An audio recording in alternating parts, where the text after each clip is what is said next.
This is one of those videos that either you couldn't wait till I did or you have no desire in watching. But let me tell you, either way, you're going to pick up a little tip or trick or two. I've gathered a whole handful of unpainted things, and not that we're going to do a step-by-step carving of each thing. We're going to go through, hit some highlights. We're going to make this as fast and painless as possible, while at the same time sharing with you how I do things now. And painting your carvings has evolved, for me at least, from the beginning drastically. It's like night and day from when I started. And yeah, hopefully this is the last video I'll ever have to make on painting, and we'll just get her in the playlist. And again, something I can point to say this is how you paint your carving, because yeah, same questions are coming up, and I know there's some that are really excited, and I know how these videos tend to do. So let's get at it, make it quick and painless, and let's go. Before we talk about prepping our carving for paint, let's talk about the paint that I use, and that is just your everyday craft store acrylic paints, whether it be Americana, folk art, you name it. There's lots of brands out there, and yeah, I just use the regular. As long as it's acrylic matte paint, you're good to go. All right. So, and what I like to do is, like I said, I'm learning as I go, but in the olden days, I would always take my paint, take my brush here, and I would always paint it on solid, right? And that you find in time, after you put a finish on it, it looks like plastic, right? So we're carving wood, so we want it to look like wood. So what I do is, let's say, that's 2 drops, but I would come up with a ratio which is roughly, you know, say 8 to 10 drops per drop of paint, all right? And I mix that up, and I want that paint to soak into the wood more like a stain. They say if you paint it on a newspaper, you should be able to easily read the newspaper, okay? And that way it soaks in, and it gives you that antique-y, old-timey look rather than a piece of plastic, all right? Now, that's not to say you can't use some of the dark paint. It works great after you've done this. Use a thicker paint for, like, in the corners and creases for shadows. But overall, I like to water it down and let it soak in, all right? Here's something too, is I use a piece of glass on my table here when I do my painting. But you can use a tile or a plate. These are fun if you got a bunch of different colors, but I find they're a pain to clean. Whereas this, I can have 50 of these little circles on my piece of glass, and I just wipe them up with a paper towel. All right, so there's that. But before we can paint, we have to prepare our carvings for painting. Now, there's a few different ways you can do this. Some guys like to paint their carvings wet. So if I don't do that as often, but if I have something that has no great detail, I will I'll just well, if my sprayer worked, I would just spray it with some water and wet it. Why wet it? Well, just because it gives a little bit more play to it, right? That way it I clean up all my paint, but it doesn't soak it in as fast, okay? But for me, the downside is that when you paint on corners like that, it's very hard to keep the paint from wicking into the next area, all right? So I hate that I'm painting this mushroom red on the bottom. I'll have to recarve it later. But that said, that's the biggest downside to me. But like I said, if it's only one color and you're just in a hurry, go for it. But make sure you wet it a little bit so that it just doesn't, when wood is dry, that paint just sticks where you put it, and it soaks it in too quickly, and you can't really brush it out after, okay? So that's the one way. But what I like to do is to oil them. Now, I've switched oils back and forth a few times, and there's all different things. You'll have to do your own research, but there's tongue oils, walnut oils, mineral oils. Don't use vegetable oils or anything that can go rancid. The favorite has always been boiled linseed oil. boiled linseed oil. And I've been using that for years, but Kevin Coates actually got me onto this circa 1850 Terra Nova Nature Oil, which I like too, and I'll tell you why I still use both of them. I like this one. The downside to linseed oil is it will yellow over time. Now that can be a huge disadvantage if you're doing like a face. Like this guy's been eating carrots, after a couple of years, he's changed his complexion, which is not bad unless you wanted him to be extra white, right? So it's a downside, but you can use it to your advantage. Whereas here's two pieces of wood that are identical. They're both trembling aspen. This has the nature oil on it, and this has linseed oil. Mind you, this is probably a couple years old, but see how that's colored? And I love that color. I love the look. It just looks like an old, handed down, antique, right? So I like it and I don't like it. So I don't like it for face complexion. But again, all woods are not the same. Whereas you have two pieces of basswood, one is whiter than the other. So if this already has a yellow hue, then obviously it's going to get yellower faster. But anyway, so I like to use both on the given times. If I only could use one, I would still use the boiled linseed oil, I believe, because I think it's just a little bit heavier and a little bit stickier for the wood, and I think it does a better job minus the yellowing. So for these carvings here, we're going to do a Santa face. So I'm going to use, since it's a face, I'm going to use this nature oil, and I'm going to put that all over him. I should have mentioned too that everything I just said means nothing if you like to paint flesh tones on your carvings.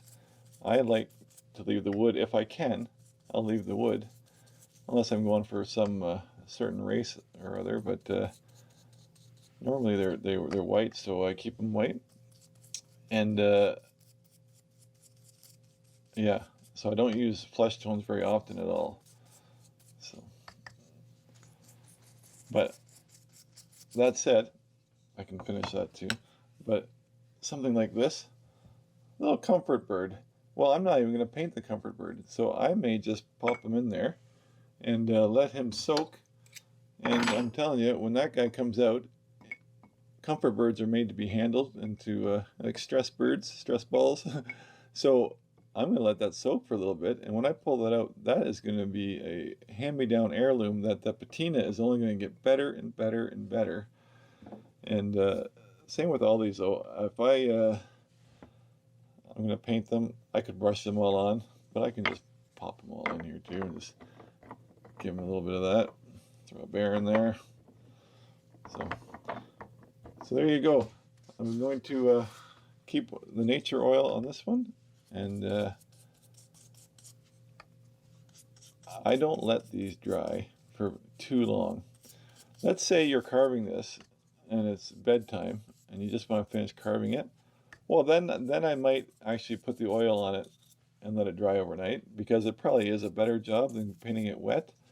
But if you let that sit for 10, 15, 20 minutes, you can paint. All right?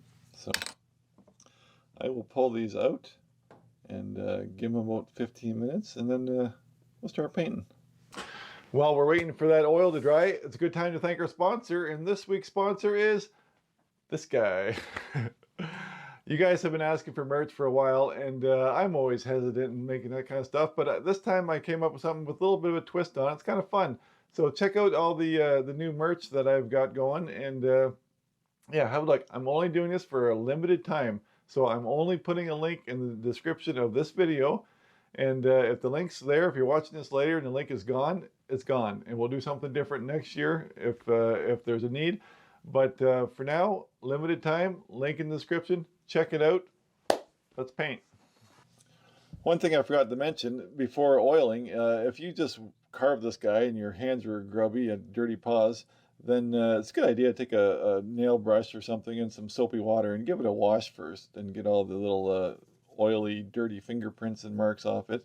But anyway, uh, we're going to work on Santa, and then I'm going to be working on all of them at the same time, really. But one of the things I like to do right off the bat is get the white on the eyes. The eyes are going to have like 3 different layers, so it's no big deal just to go ahead and work on the eyes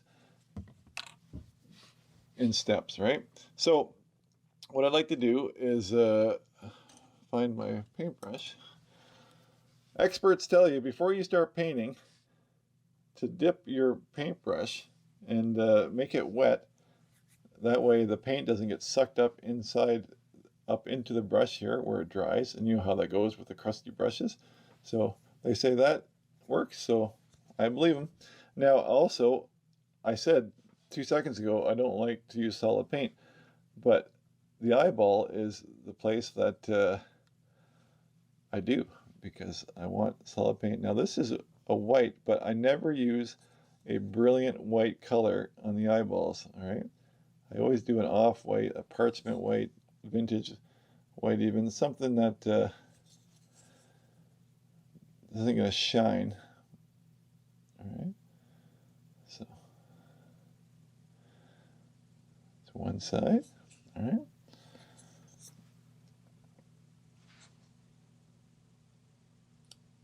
There is some areas, some little cracks that I can see the white isn't totally in there, all right? So what I like to do, let me grab a paper towel here, but what I like to do in this case is wet my brush again, or dampen it. And if I go over that just with a little bit of a wet brush, those cracks just autofill. So there's no spaces. I know you can't see that, but I wish you could. They just kind of fill in with a wet paintbrush, and you get a nice tight paint to wood. All right? That's all it is. So my eyeballs are in there, and the paint is up to the edges perfectly. Okay, but I'll leave that alone for now, and let's start talking about the beard. The beard is going to have a minimum of 2 layers. So what I'm going to do is I'm going to put the base layer, which is going to be like a lighter gray.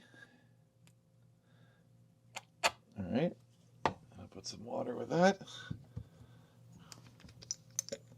A light gray wash. And we're not talking about picking our colors today. Like you could do yellow, whatever you want. We're just talking about this Santa Claus here. It's about the painting, not the colors. So I'm just going to do that. Put a light gray wash all over him. And if I'm so inclined, I will do it again a couple times. So definitely we're going to do a dry brushing. Right? But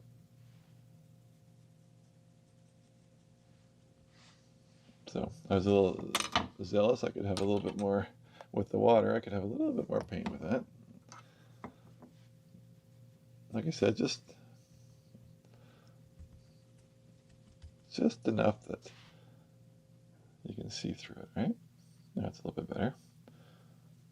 All right, and like I said, I'm not going to bore you with all this, so I'm going to go ahead and finish this color, and then we'll come back to another color. As we go on here, I'm just going to start mixing things up a little bit, but I got this little mushroom head guy, and I just want to show you another technique here. I'm going to paint this whole thing yellow, and then when I do the Santa hat red, we're going to put some red in here. We're going to show how to fade into another color. Right? So I'm going to go ahead, I'm just painting this whole thing yellow.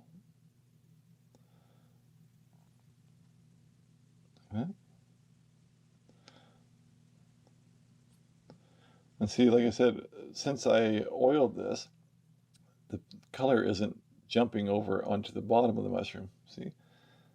It's kind of like, because the oil has already taken that spot, and of course there's a cut there too, but even still, when it's just wet, it will leach into it, right? So it works. All right.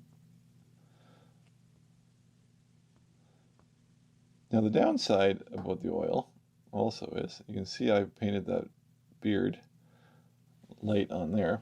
I would take that, if that was left overnight, I would take it straight to my little hair dryer I've got beside my desk here and blow dry it. But I find if you are painting right on the back side of oiling, that the heat will pull the oil back out again. So it just makes it sloppier. So we'll let that dry on its own for a bit while we play with these other things. But anyway, we can talk about getting some red on that hat. Right. And again, same thing. Just guessing. Just guessing. I could tell you 8 to 10 drops, but I never do that. I just do it, you know. You get used to it after a while.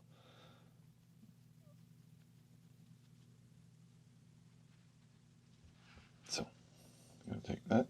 Now, let's talk about holding, or if I say I have this little thing here and I've got paint all over it, I can just take a thumbtack and stick it in the bottom too, right?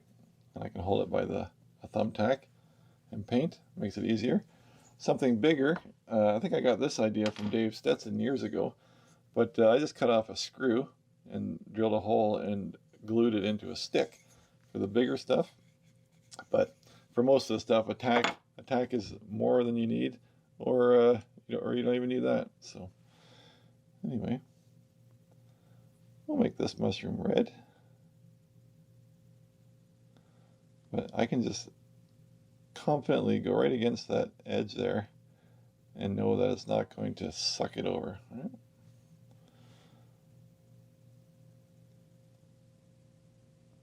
Now, you can see the different grains, especially on a mushroom, when you have total vertical grain on there. And again, the oil kind of evens it out. End grain will soak that paint in so quick. I gotta show you. I gotta show you.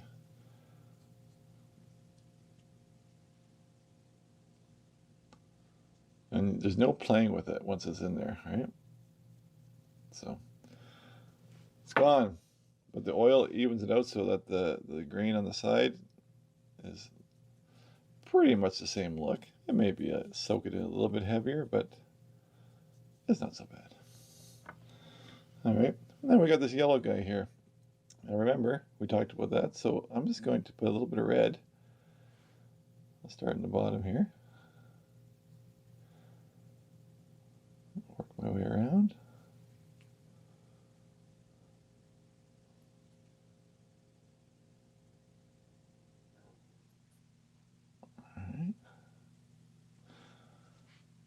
I can just put it on there, on the side. So if I was painting this bare wood, that paint would already be sucked in.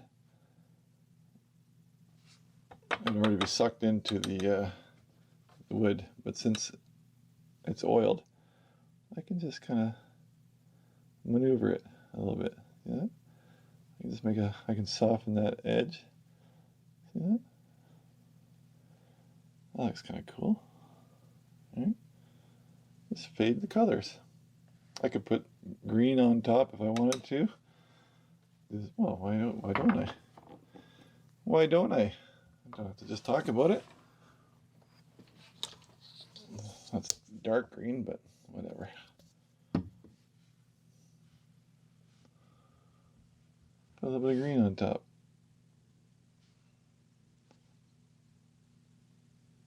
Alright. And again, I just kind of soften that edge. I can almost erase it with the paintbrush. Yeah?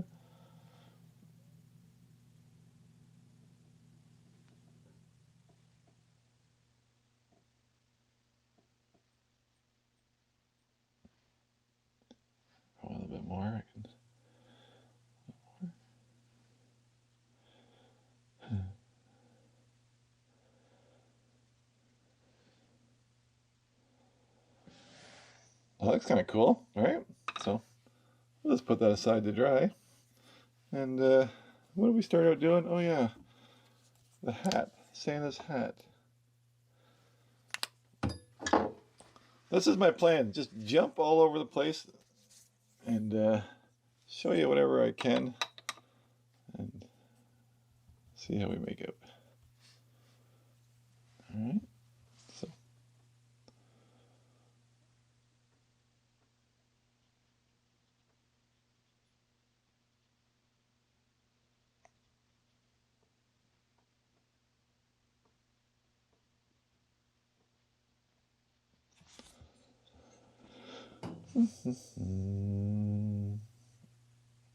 Some people just despise the painting process, but I kind of like it. Especially if I can get a little bit creative. Makes it fun. It's almost as fun as the actual carving to me.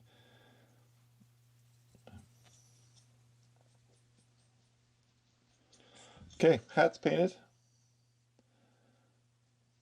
I might go over it here and there again, but all we have left is some shadows, right? So, just like that, we'll wipe that up, and then we'll put the first coat on the eyeball. The old eyeball, say like that. A couple ways you can do it. You can do the eyeball with black, all right, first, and then you can do another coat of, say, if you have blue eyes, you can put the blue in there, and then of course you go black again, and then your little reflector spot of white, right? Or you can just do the color blue, and then take a marker, like a very fine tip marker, and then just outline the blue, and then you only have to do the black. So that's what we're going to do here, is we're going to take our blue and just give him, get rid of my fingers, just give him blue eyeballs, and we're going to give him some action. So I think he's going to look, no, he's going to look this way. He's already telling me that.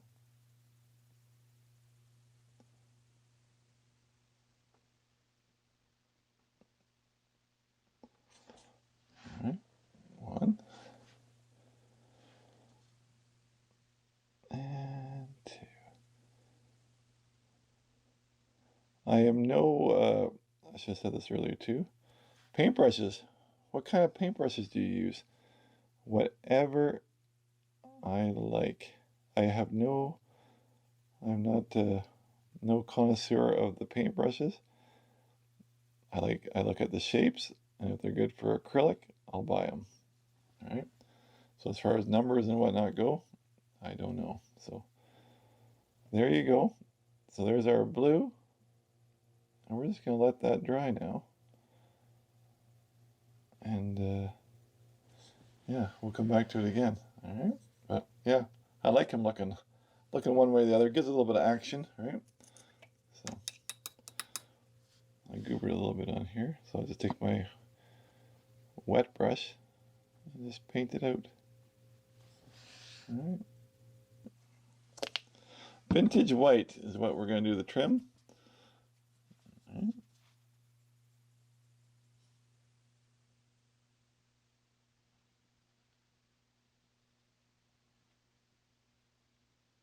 Nothing too exciting about this.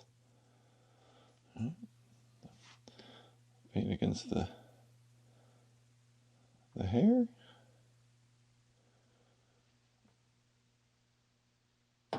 My brush is far too big for this job, but we'll make it work.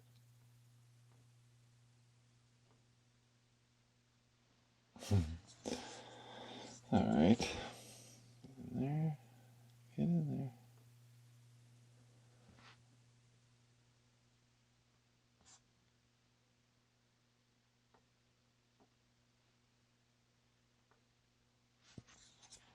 All right.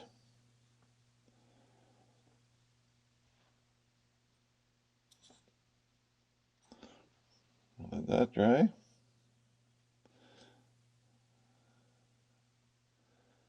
Maybe we'll go over to the mushroom man over here, and let's do him same color. See, with my very fine tipped black marker here, I'm just going to outline the edge of that eyeball, like so. All right. And now I'm going to switch over to black. And we're going to give a little black dot. Come on, paint. All right. So I can use a stylus, or I can just use a really tiny brush like I have here. I'm just going to put that pupil right in there.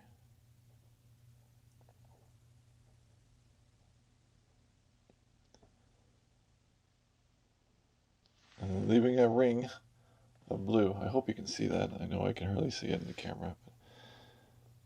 With a little black pupil. So like I said, you could have painted black first and then blue on top. But this way you can see it leaves a little blue ring on there.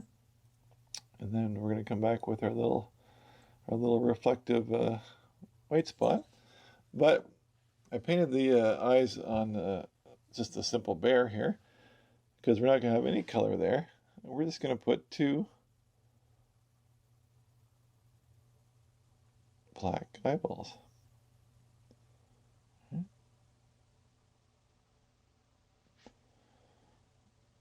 Now I'm shaping it with the brush, but if you had a round stylus, and we'll talk about that in 1 second here, you could have just dabbed it with a... Alright, so there you go. I'm going to paint that door, and yeah, then we'll come back again. While we have that little bit of black sitting here still, let's bring some water and just pull a little bit of it out. And a very, very light wash. All right. And then we'll take our fella here, and we're just going to go over it and let the black wash in where it pleases. See that? Go around underneath the cap, even the bottom. All right, I'll let that dry. But that just, see how that just pulled all the cuts out again? Same on this one here. We got some wood trim in there. We need a little bit more. Make a little bit more here. But you can see I've got some trim. So we'll get some of that black into the cracks of the wood that were cut in there. See that? All right. But we can do the same thing too. We'll go around the bottom. Give the bottom a little shading of black. Like it's been sitting in the dirt, and this is in the shade for too long. It's getting a little bit old underneath the eaves of the mushroom. All right. Just shadowing it all up. Edges of the door frame. All right.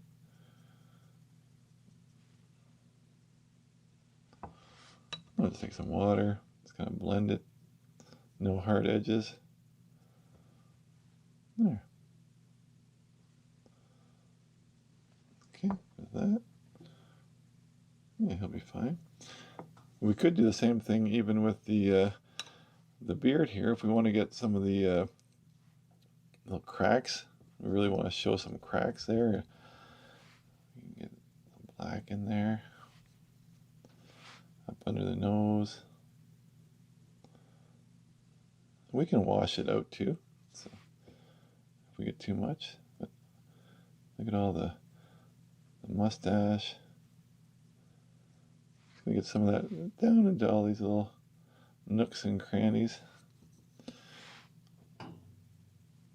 So we're going to dry brush the beard and the mustache and everything with white. So if we can shadow the bottoms of these cracks, we can, the white will be that much brighter. Right?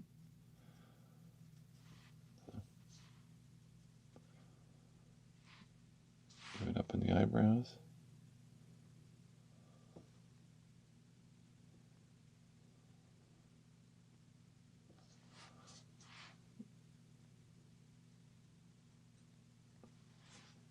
Yeah, just like that. Go around the ball here.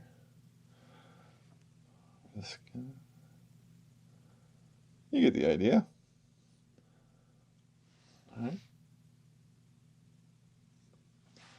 Okay, let that dry again, and we'll talk styluses. But before I do that, I forgot the hat. So I'm going to put some of that black right in the hat there too. And just giving it shadows all over. All right.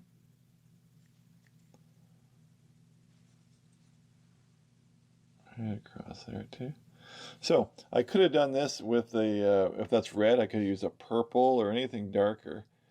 But just to highlight all the little shadowed areas is what we're doing. So whether it be purple or black or whatever, doesn't really matter. But see how it looks so much older immediately shadowed.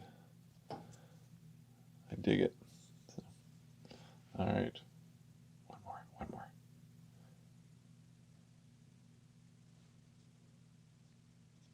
Okay, now we'll leave it alone. Okay. Styluses. What is a stylus? Stylus is just a stick with a ball on the end. See that? You just dot your paint.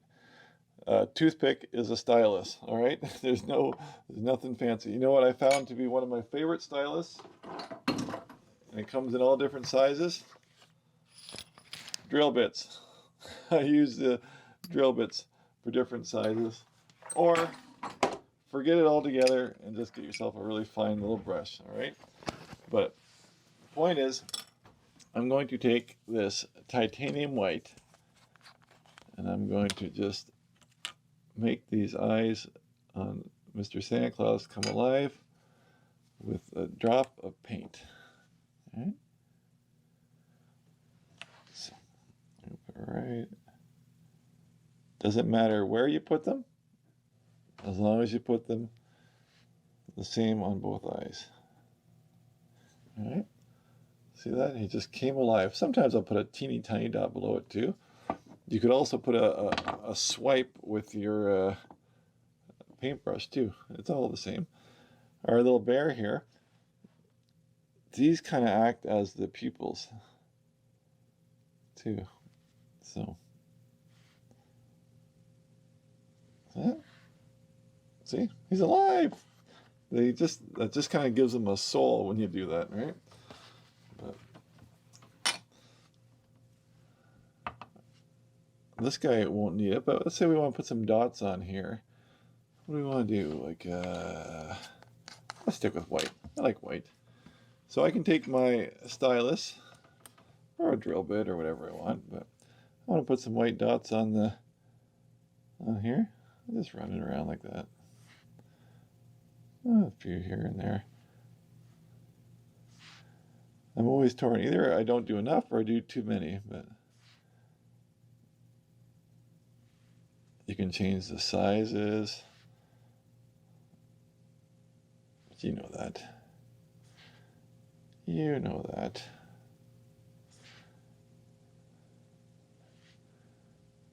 All right. Oh, you might as well stick. I was going to shut the camera off, but there's only a few left.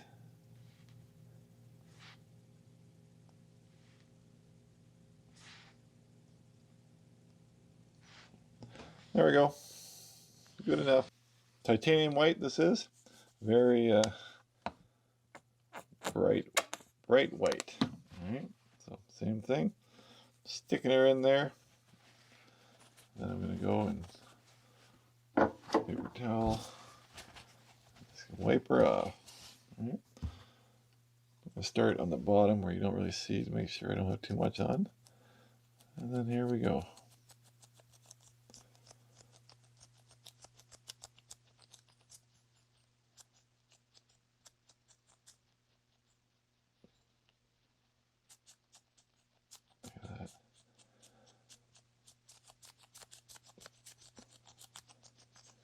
The dimensions just start popping.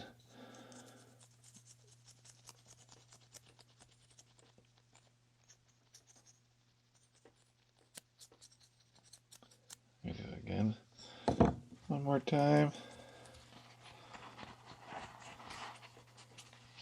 All right. Hit the sides. There we go.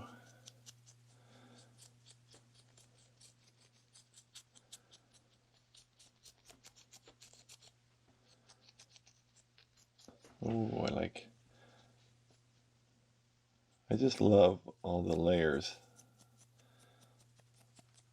So there's 3 colors now in that beard. Of course, we can't forget the eyebrows, which wouldn't be the first time if I did. Look at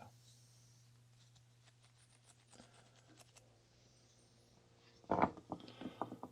Good. Now we're going to take some red. I'm going to get some rosy cheeks going here, all right? So same thing, just a whisker of paint. Some water. And again, very light, almost like the black, just a touch of red. All right? So we'll give her some pink on the Mr. Mushroom's cheeks and nose area here.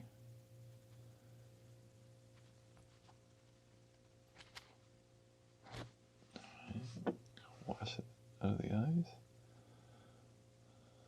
All right. Now, the old Santa Claus, he gets a big old red nose and cheeks. All right. Mouth.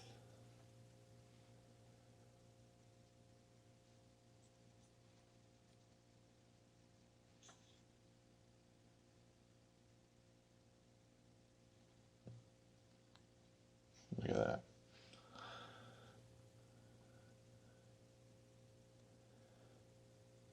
All right.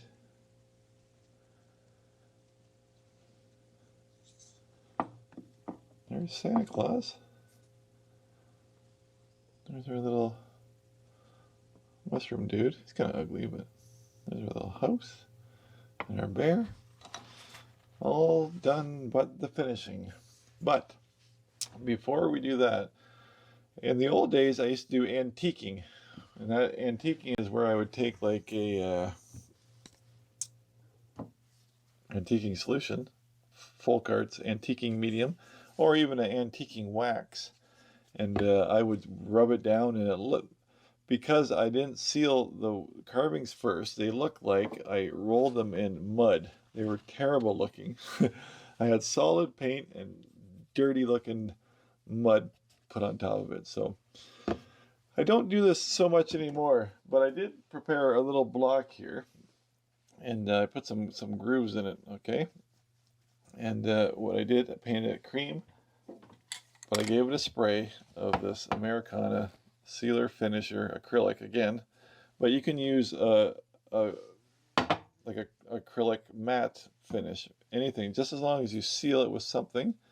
And then you can take your medium, and this is good even if you just want to do a beard here or there or something, but you can take your antiquing medium, and all this is you just paint it right on. All right, just paint your whole piece. I'll get that a little bit heavier. I gotta shake that up. Oh, or I'll dump it all on the ground, and we'll scoop her up in a minute. But you paint your whole piece like that, all right? And because it's sealed, oh my goodness, what else can happen? Because it's sealed, now I can wipe off the edges where I don't want paint, and it'll stay inside. See that? So that is your antiquing medium, and the wax is exactly the same thing.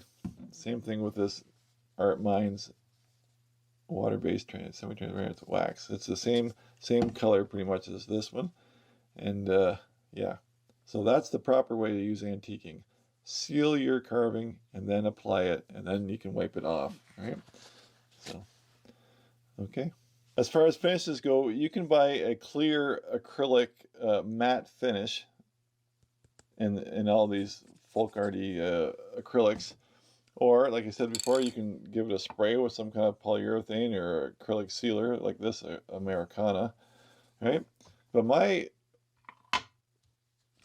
favorite is good old Howard Feed and Wax. And I like this stuff because it just gives a real soft, waxy finish. And there's all kinds of cutting board finishes and whatnot. But I just like that soft, waxy finish that it gives. And I'm going to do this bare because although these guys are all done here, I have to take the thumbnail picture. And I don't want them all shiny for the picture. So I'll do them immediately after the picture. But let's just do this bare because it looks like he's never been done. So I just paint that on there. And put it on fairly heavy. And I usually let it sit. If it's brushed on, I usually just let it sit overnight. All right? And that way it really starts to dry and become part of the finish. All right? So this is an aspen branch, by the way, if you're wondering. And that's about it. So in the morning, so I'll just leave that sit just like that. And then in the morning, I have a dedicated brush, old shoe brush here. And in the morning, because you don't want it to be heavy in these little cracks and that, but in the morning, when it's half dry or whatever, I'll just take my shoe brush and I'll just give it a polish. And the nice thing about this Howard Feed and Wax is, after a year, all your carvings start getting dusty and dirty. And if you use Howard Feed and Wax all the time, you can just take that brush, which hardly ever dries. It always has that in it. And you can just take that brush and go around and give all your carvings a buff once a year, and then put them back, and they'll be good to go. So there you go. All right, there you go. Doug's painting techniques as of right now. Subject to change when I learn something new. And that's what this is all about. We're all learning, changing our things and practicing, trying new things. And yeah, so that's how I paint as of right now. And is it the right way? I don't know. It's my way, and there's many different ways. And there's extra techniques to learn too. There's different types of layering paints and whatnot, crackling, but we'll have to tackle them on an as needed basis. But for now, I hope that gives the basics to the new people. A lot of new guys came in with the 1x1 series, and yeah, glad to have you, and hope this helps. Don't forget, limited run of merch available with the link in the description. And like I said before, if you're watching this later, if there's no link, there's no merch. All right, so that's it. Next video, we're going to tackle tools real quick, and then we're all caught up with the basics, and we can get back at work and change things up and make stuff. So, all right, that's all I got. See ya.